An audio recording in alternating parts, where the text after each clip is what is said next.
میں نے اپنی عمر بتائی، ان کی پوچھی تو کہنے لگیں 95 سال، ان کے والد کا انتقال بھی 105 سال کی عمر میں ہوا تھا۔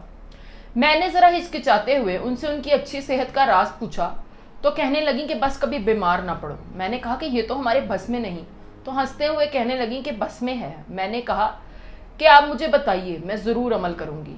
تو میرے قریب آ کر آہستہ سے کان میں کہنے لگیں کہ جب بھی کوئی چیز کھاؤ تو بسم اللہ پڑھ کے ہی منہ میں ڈالو، پھر چاہے وہ پانی کا قطرہ ہو یا پھر چنے کا دانہ۔ میں خاموش ہو گئی۔ کہنے لگیں کہ اللہ نے کوئی بھی چیز بے مقصد یا بلا وجہ نہیں بنائی، ہر چیز میں کوئی نہ کوئی حکمت پوشیدہ ہے، اس میں فائدے بھی ہیں اور نقصانات بھی۔ جب ہم بسم اللہ پڑھ کے کوئی چیز منہ میں ڈالتے ہیں تو اللہ تعالیٰ اس کے اندر سے نقصانات نکال دیتا ہے۔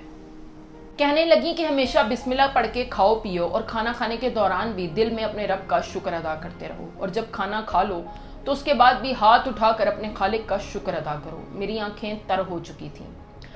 میں سلام کر کے اٹھنے لگی تو کہنے لگیں کہ کھانے کے حوالے سے ایک آخری بات بھی سنتی جاؤ۔ میں جی کہہ کر دوبارہ بیٹھ گئی تو کہنے لگیں کہ جب بھی کسی کے ساتھ کھانا کھا رہی ہو تو کبھی بھی پہل مت کرنا، پہلے اس شخص کی پلیٹ میں ڈالنا، جب وہ پہلا لقمہ منہ میں ڈال لے تو اس کے بعد ہی کھانا شروع کرنا۔ میری ہمت نہیں پڑ رہی تھی کہ ان سے اس کا بھی فائدہ پوچھوں، تو خود ہی کہنے لگیں کہ یہ تمہارے کھانے کا صدقہ ہو گیا، اور اللہ تعالیٰ بھی تم سے راضی ہو جائے گا کہ تم نے خود سے پہلے کسی دوسرے کا خیال رکھا۔ پھر کہنے لگیں کہ یاد رکھو، کھانا جسم کی اور بسم اللہ روح کی غذا ہے۔ اب خود بتاؤ کہ ایسے کھانے سے تم بیمار پڑ سکتی ہو کیا؟